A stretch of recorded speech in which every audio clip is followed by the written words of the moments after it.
Hello बच्चों, फिर आपका स्वागत है केमिस्ट्री में।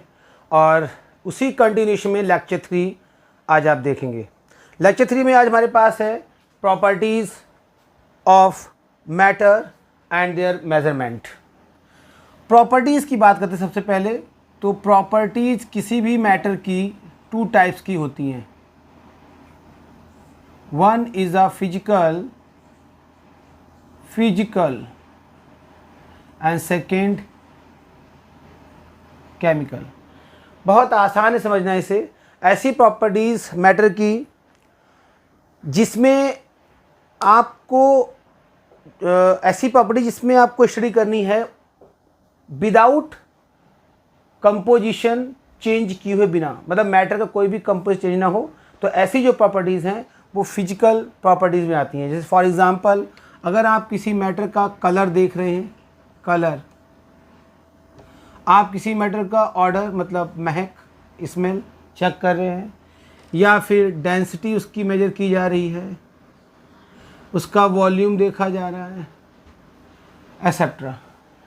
तो ये सब क्या है? ये सब फिजिकल प्रॉपर्टीज़ है कि इन सभी प्रॉपर्टीज़ में, या और भी ऐसी बहुत सी प्रॉपर्टीज़ हैं, ठीक है, आप उसमें क्या कर रहे हैं, आप कोई भी मैटर के कंपोजिशन में चेंज नहीं हो रहा है।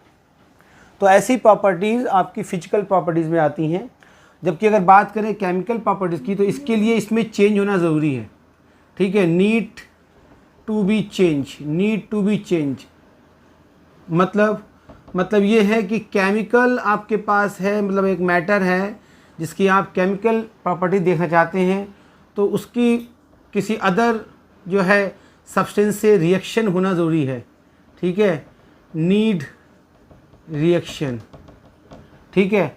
और जैसे हम बात करें सपोज एसिडिटी, बेसिसिटी, ये जो एसिडिटी और बेसिसिटी है, ये भी क्या है, ये केमिकल प्रॉपर्टीज़ में आती हैं। या कंबक्शन, जिसे हम बोलते हैं कंबस्टिबिलिटी,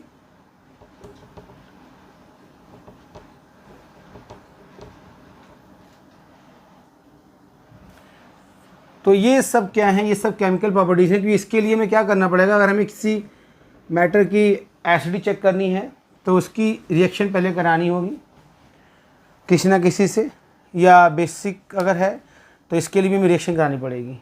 तो इस प्रकार ये ऐसी जो प्रॉपर्टीज़ होती हैं वो सब क्या हैं, केमिकल प्रॉपर्टीज़ हैं। इससे अलग इसमें आप मेल्टिंग पॉइंट फिजिकल प्रॉपर्टीज़ में, बॉइलिंग पॉइंट, ये सब भी आप जो है फिजिकल प्रॉपर्टीज़ में डाल सकते हैं। अब फिजिकल प्रॉपर्टी की बात कर ली हमने, केमिकल प्रॉपर्टीज की बात करी, थोड़ा मेज़रमेंट की बात करते हैं। क्योंकि मेजरमेंट,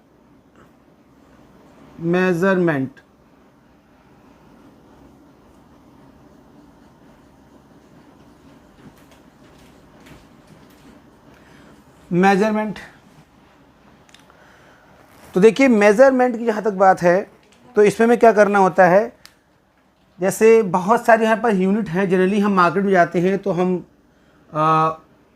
वेट की फॉर्म में चीज़ों को लेते हैं, मतलब किलोग्राम वगैरह, या फिर हम कोई लिक्विड फॉर्म है, ऑयल है, मिल्क है, तो उसे वॉल्यूम की फॉर्म में लेते हैं, लीटर वगैरह में। और या फिर हम कई बार नंबर ऑफ़ पीसेस में चीज़ों को परचेज़ करते हैं, जैसे कि टॉफ़ीज़ हो गई, या फिर बनाना हो गया, या नंबर ऑफ़ पैकेट हो गए कई बार, है ना। तो नंबर ऑफ़ आइटम की फॉर्म में, नंबर ऑफ़ पीसेस कर सकते हैं इसे हम, नंबर ऑफ़ पीसेस। 3 तरीके से जनरली हम जो है चीज़ों को मेज़र करते हैं या परचेज़ करते हैं मार्केट्स में, ठीक है। तो इसमें एक ख़ास बात ये है हमारा कि दरअसल में ये जो यूनिट है ये किसी न किसी से कंपेयर करके रेफरेंस, इनका कोई ना कोई रेफरेंस ज़रूर होता है। जैसे मेरे कहने का मतलब ये है, सपोज ये एक पेपर है आपका, ठीक है। अब आपको इस पेपर को मेज़र करना है, तो इसके लिए आपको एक स्टैंडर्ड रेफरेंस की नीड होगी। जैसे मैं इसकी लेंथ अगर मेज़र कर रहा हूँ तो मैं लेता हूँ स्केल। क्या ले रहा हूँ यहाँ पर?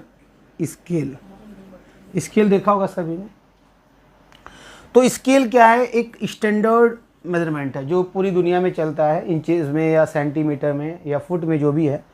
तो उस स्केल को लेते हैं और उस स्केल को बिल्कुल पैरेलल रखते हैं यहाँ पर। और फिर जो उसमें स्केल में मार्क्स लगे होते हैं, आपके स्केल सभी ने देखा है बेटा, उसमें मार्क्स लगे होते हैं सेंटीमीटर में, इंच में, जो भी हो, फिर हम सेंटीमीटर करें तो हम क्या करते हैं, इस जैसे मान लीजिए सपोज रिजल्ट आया 12.5, लिसन वेरी केयरफुल, मान लीजिए 12.5 रिजल्ट आया, तो ये कैसे आया, हमने इसमें जो एक छोटा सा पार्ट है, ये छोटे छोटे पार्ट हैं, इनसे हमने क्या किया, जो है रेफरेंस माना इनको, और एक पार्ट की हमें काउंटिंग पता थी तो हमने सबको जोड़ा, तो हमारा वो जो पार्ट आया छोटे छोटे वो 12.5 आया। चीज़ों को समझिए, मतलब फिर से देखिए, ये छोटे छोटे पार्ट हैं। मान लीजिए अगर आपका स्केल जो है 12 सेंटीमीटर है और 12 सेंटीमीटर के बीच में 1 2 या 15 का, मान लीजिए 15 का है, तो मैं बात कर रहा हूँ कि मान लीजिए 1 से 2 में 5 जो है यहाँ पर मार्क्स लगे हुए हैं, इक्वल मार्क्स लगे 5, तो इसका मतलब हुआ 2/5 यानी 0.4, यानी अगर 5 मार्क्स लगे हैं 1 से 2 के बीच, या जो भी एक पूरा गैप है, या 2 से 3 के बीच, या 3 से 4 के बीच, जो भी है व्हाटएवर, तो 0.41 मार्क्स का जो है मेजरमेंट आ गया। अब ये मेजरमेंट हमारे लिए रेफरेंस काम करेंगे, और इनको हम काउंट करते हुए जब देखेंगे तो ये करीब 12.5 आएगा। तो वास्तव में ये 12.5 क्या है, हमने एक स्टैंडर्ड स्केल के थ्रू इसे मेज़र किया, ठीक है, लेकिन केवल अगर 12.5 लिख देंगे तो इसका कोई भी मतलब जो है सिग्निफिकेंस नहीं है। हमें इसके लिए क्या करना है कि यूनिट ज़रूरी है, तो चूँकि आपने सेंटीमीटर मेज़र किया तो सेंटीमीटर, तो यहाँ पर 12.5 सेंटीमीटर, तो ये दरअसल में आपका जो है कंप्लीट फिजिकल क्वांटिटी बनी।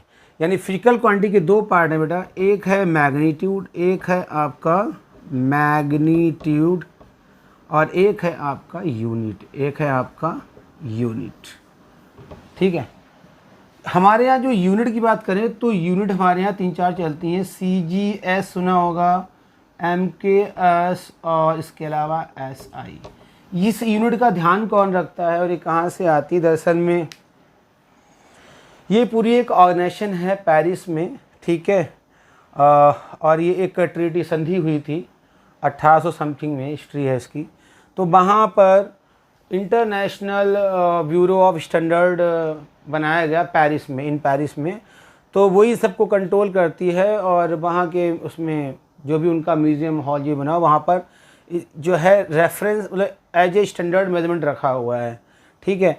CGS का मतलब सेंटीमीटर ग्राम सेकेंड, MKS का मतलब मीटर किलोग्राम सेकेंड, और SI यूनिट की बात करें तो इसमें मैं क्लियर कर दूं, ये जो मीटर किलोग्राम है ये SI यूनिट में आता है, और ये यूनिट भी दो टाइप की होती हैं, एक होती है बेसिक यूनिट और एक होती है आपकी डेराइव्ड यूनिट, ठीक है। अच्छा, मैं बात कर रहा था कि पेरिस में एक ऑर्गेनाइजेशन बताई मैंने आपको, क्या नाम, measurement bureau of standard in Paris. तो ऐसे ही हर देश में जो है इस प्रकार की अलग अलग जो है इंस्टीट्यूट या ऑर्गेनाइजेशन बनी हुई है। जैसे हमारे यहाँ न्यू दिल्ली में है, ठीक है, NMI के नाम से है, और एक लैब है दिल्ली में जिसका नाम है फिजिकल लेबोरेटरी के नाम से वहाँ पर, ठीक है। तो यहाँ पर क्या होता है कि ये पूरे इंडिया में इस यूनिट के स्टैंडर्ड को मेंटेन करते हैं। ऐसे ही और देशों में भी अलग अलग जो है इंस्टीट्यूट बने हुए हैं, और ये सारी जो है एक रिपोर्ट जाती है सीधा फिर पेरिस जो ऑर्गेनाइजेशन बताया था मैंने आपको वहाँ पर, ठीक है। तो इन सब का काम है हमारे देश में जो है इस यूनिट का स्टैंडर्ड मेंटेन करना। ओके, ना आगे चलते हैं। तो मैंने आपको बताया कि जैसे आपने सपोज आपने कहीं 20 kg शुगर लिया आपने, तो आपने 20 शुगर लिख दिया तो सब कोई मीनिंग नहीं है। देखिए, विदाउट अगर आपने केवल वैल्यू लिखी है और आपने यूनिट को शो नहीं किया हुआ है तो उसका वो मीनिंगलेस है। तो याद रखिए, एक फिजिकल क्वांटिटी जो है हमेशा यूनिट के साथ चलेगी। अब ये क्लियर है कि इसको वेइंग किया गया है, इसके वजन के बेस पे 20 किलोग्राम आपको शुगर दी जाएगी, ठीक है ना। या जो पेपर है वो 12.5 अगर लिखते हैं तो कोई फ़र्क नहीं, 12.5 सेंटीमीटर का यानी इसका लेंथ मेज़र किया गया है, ठीक है। तो यूनिट और फिजिकल यूनिट और मैग्नीट्यूड दोनों मिलके बनाते हैं क्या, फिजिकल क्वांटिटी। क्या बनाते हैं बेटा, फिजिकल क्वांटिटी। चेक करें प्लीज। अब इसके आगे हम बात करें, अगर कुछ और डेफिनेशन, अगर डेफिनेशन बात की जाए तो मैंने बताया आपको स्टैंडर्ड रेफरेंस हमें चूजन करना होता है कोई ना कोई। जैसे हमने यहाँ पे स्केल लिया, कई बार इंची टेप लेते हैं, है ना, 1 kg या 2 kg का हम एक तरफ क्या लेते हैं, वेट लेते हैं ना, इस तरीके से, ठीक है ना। यहाँ फिर हम मेजरिंग करते हैं, ये जो आपने देखा होगा, ठीक है, ये वेइंग करने का तरीका है, नॉर्मल आपने देखा होगा, है ना। तो इधर हम क्या करते हैं, कुछ भी अगर मेजर करते हैं तो यहाँ पर पहले रेफरेंस पॉइंट लेते हैं, मतलब वेट लेते हैं ना, तो वो आपका रेफरेंस हो गया। अच्छा, इससे अलग मैं कहना चाहता हूँ, यूनिट दो टाइप की होती है, एक होती है बच्चों बेसिक यूनिट और एक होती है आपकी डेराइव्ड यूनिट। अब ये क्या चीज़ है, देखिए बेसिक यूनिट जो है आपकी टोटल है बच्चों 7। बेसिक यूनिट जो है आपकी वो हैं टोटल 7 फिक्स हैं, और फिर जितनी भी यूनिट आगे बनी है फिर वो ड्राइव्ड यूनिट है। Listen very careful. हालांकि एक और होती है यूनिट जिन्हें बोलते हैं सब्सिडरी यूनिट, ठीक है, वो मैं आपको बता दूंगा, आप कितनी आपको याद करनी है, कोई बहुत बड़ा विषय नहीं है, प्रैक्टिस में रहेंगे तो सारी चीज़ें आपको याद हो जाएंगी, ठीक है। तो बेसिक यूनिट से मीनिंग क्या है, देखिए बेसिक यूनिट से मतलब हमारा है ऐसी यूनिट जो बाकायदा एक्सपेरिमेंटल डिस्कवर की गई हैं, ठीक है। ड्राइव माने आप जानते हैं, ड्राइव का मतलब किससे बनना, तो ड्राइव नहीं है। ये जो 7 यूनिट हैं आपकी, अगर आप बुक में भी देखिए अपनी एनसीईआरटी में आपको देखने को मिलेगा वहाँ, जैसे लेंथ है आपकी, मास है, लेंथ है, मास है, टाइम है, टेम्परेचर है,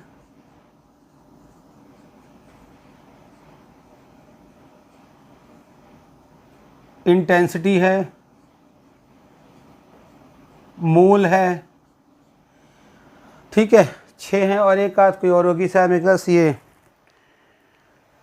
इलेक्ट्रिकल करंट भी है यहाँ पर, इलेक्ट्रिकल करंट, लेंथ L, मास M, time small t, temperature capital T,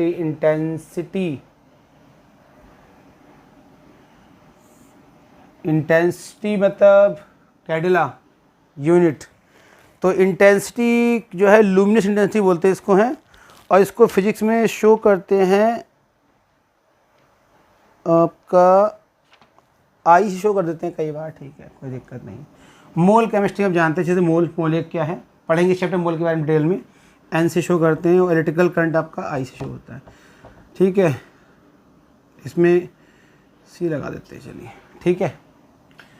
तो ये बेसिक यूनिट है आपकी। क्यों बेसिक है मैं क्लियर कर दूं, मैं आपको एक पार्ट समझाऊंगा, बाकी आप समझ जाइएगा, क्योंकि ऐसा कोई बहुत बड़ा इसकी डिस्कवरी इंपॉर्टेंट नहीं है, बट आपको पता होना चाहिए कि बेसिक यूनिट से मतलब क्या है। मैंने कहा जैसे हर इसकी जो लेंथ, ये 7 बेसिक यूनिट हैं, इनको डिस्कवर किया गया है। जैसे फॉर एग्जांपल मैं बात करूँ, एक टाइम है यहाँ पर हमारे पास जो कि बहुत ही छोटा टाइम है, और जो है करीब 1/299, ठीक है, और इसके अलावा 792,792,458, ये इस तरीके से है। ये एक टाइम है, और आप समझ सकते हैं टाइम बहुत छोटा टाइम है, ये मतलब इतना छोटा है कि हम सोच भी नहीं सकते, रियली माइंड हमारा इस टाइम को सोच नहीं सकता।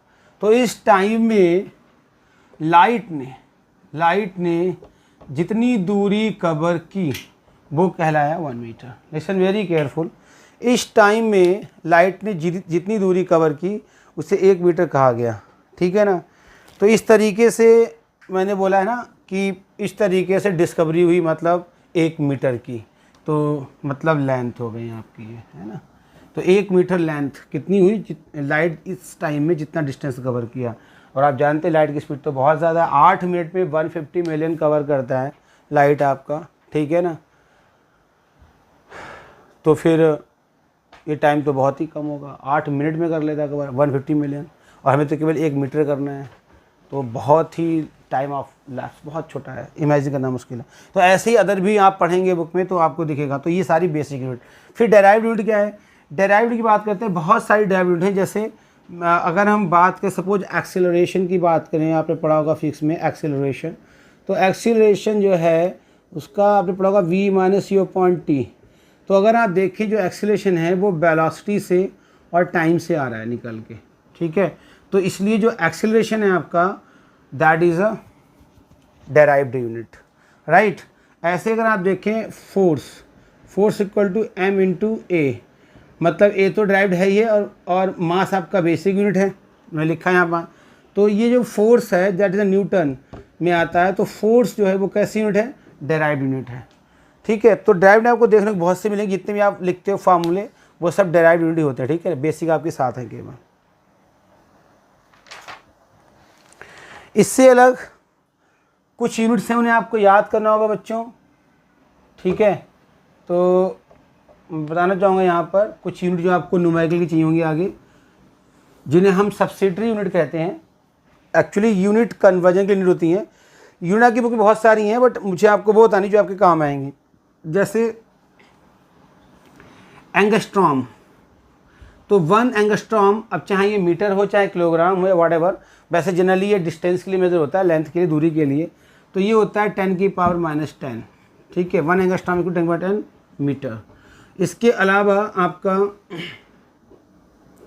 1 माइक्रो, ठीक है। तो 1 माइक्रो इक्वल टू होता है 10 की पावर -6। अब इसमें मीटर है, किलोग्राम है, दोनों चलते हैं, ठीक है। अगर माइक्रोग्राम है तो इक्वल टू 10 की पावर -6 किलोग्राम हो जाएगा, ठीक है ना। ये अंडरस्टूड है आपके लिए। अच्छा, ऐसे ही मेगा, 1 मेगा, तो मेगा का मतलब 10 की पावर 6 पॉजिटिव में आएगा। ऐसे ही आपका आएगा नैनो, 1 नैनो, तो 1 नैनो आएगा 10 की पावर -9। अब किलोग्राम है, मीटर है, सेकेंड है, किसी में यूज़ करते हैं आप इसे। 1 नैनो सेकेंड इक्वल टू 10 के -9 सेकेंड हो जाएगा। मीटर में है तो मीटर में जाएगा। तो वो आप देखना किस में आपको कन्वर्जन करना है, ठीक है। तो इसमें कोई बहुत बड़ी बात नहीं है। इसके अलावा चलता है पिको। पिको का मतलब है 10 की पावर -12 का मल्टीप्लाई, ठीक है। पिको के अलावा कुछ और भी इंपॉर्टेंट यहाँ पर, जैसे यहाँ पर है, आपने हेक्टो और डे का ऐसा पढ़ा हुआ है, तो इतना जरूरी नहीं यहाँ पर है। तो माइक्रो, नैनो, पिको, फैमटो, एक आता है फैमटो बहुत जरूरी है। फैमटो 10 की पावर 15, ठीक है। 1 फैमटो 10 की पावर -15 होता है बेटा, ये इसको चेक कीजिए प्लीज़, ठीक है।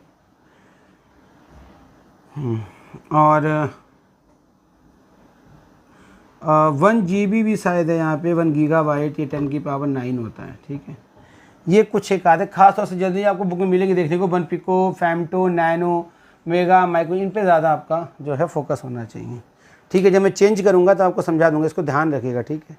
चाहो तो इसकी पिक्चर क्लिक कर सकते हैं, यहाँ पे कर लीजिए, ओके। अब इसके बाद यहाँ पर आपको बताया गया मास एंड वेट में डिफरेंस बताया गया बेटा। मास एंड वेट, देखिए मैं क्लियर कर दूँ, वैसे तो मास और वेट केमिस्ट्री में सेम होते हैं, क्योंकि जहाँ तक हम लोग अर्थ पे काम कर रहे हैं तो जहाँ ग्रेविटी सेम होती है वहाँ पर दोनों सेम होते हैं, ठीक है ना। देखिए जैसे मेरे कहने का मतलब ये है, बेसिकली मास करता क्या है। देखिए मास जो मेज़र करता है, mass measure number of particles in a matter के सभी पार्टिकल्स को मेज़र करता है मास। फॉर एग्जांपल मैं आपको समझाना चाहूँगा, जैसे आपकी बॉडी में मान लो ट्रिलियंस ऑफ सेल हैं, तो आप अर्थ पे हो, चाहे आप स्पेस में हो, चाहे आप मून पर हो, ऑस्ट्रेलिया में, अमेरिका में, अंटार्कटिका, कहीं भी हो, तो ट्रिलियंस ऑफ सेल आपकी बॉडी में कांस्टेंट है। तो we can say that mass is a constant, mass never can change, है ना। तो लेकिन अगर बात करें हम वेट की, कि वेट का क्या मतलब बेटा, तो वेट आता है ग्रेविटी से। हम जब वेइंग मशीन पे खड़े होते हैं तो बेसिकली होता क्या है, हमारे जो नंबर ऑफ पार्टिकल्स हैं बॉडी में या जो नंबर ऑफ सेल्स है उसकी मल्टीप्लाई ग्रेविटी से हो जाती है। सीधी बात कहें तो यहाँ पर mg को कहते हैं वेट। अब सीधी सी बात, अगर ग्रेविटी यहाँ चेंज है, जैसे आप जानते हैं कि मून पर ग्रेविटी है 1/6, कहाँ की, अर्थ से। अर्थ से क्या है, 1/6 है। तो मान लीजिए हमारा वेट अगर यहाँ पे 60 kg मशीन में दिखाई पड़ रहा है, तो मून पे कितना रह जाएगा बच्चे, 10 kg केवल ओनली, ठीक है ना। तो आपको वहाँ वीकनेस फील करेंगे, ठीक है ना। तो अभी इस वीडियो में इतना ही, ठीक है। और ये मास और वेट में डिफरेंस बताया मैंने। हालांकि केमिस्ट्री में आपको वैसे प्रैक्टिकली ये फ़र्क देखने को नहीं मिलेगा, ठीक है। फिजिक्स में आपको मैंने क्लियर कर दिया कि मास और वेट में क्या फ़र्क होता है। केमिस्ट्री में आप सेम समझिएगा। और अब इसका मैं देखिए वीडियो थोड़ी छोटी बना रहा हूँ ताकि आप लोग आराम से घर पे देख सकें, ठीक है। बहुत बड़ी वीडियो बनाऊँगा तो आप भी थोड़ा सा मुझे लगता है हैक्टिक हो जाएंगे, ठीक। तो आराम से चीज़ों को देखिए। अभी ये बेसिक चल रहा है। और इस चैप्टर में ख़ास बात ये है कि जैसे जैसे आपको टॉपिक मिलते जाएंगे उसका ठीक है न्यूमेरिकल भी है, टॉपिक न्यूमेरिकल। तो मैं टॉपिक वाइज चलूँगा, जिससे और कोशिश करूँगा कि वीडियो और थोड़ी शॉर्ट हो, जिससे आप कम से कम एक दिन में 2 टॉपिक क्लियर कर लें आसानी से, ठीक है बच्चों। तो मिलते हैं नेक्स्ट लेक्चर 4 में। Thank you very much.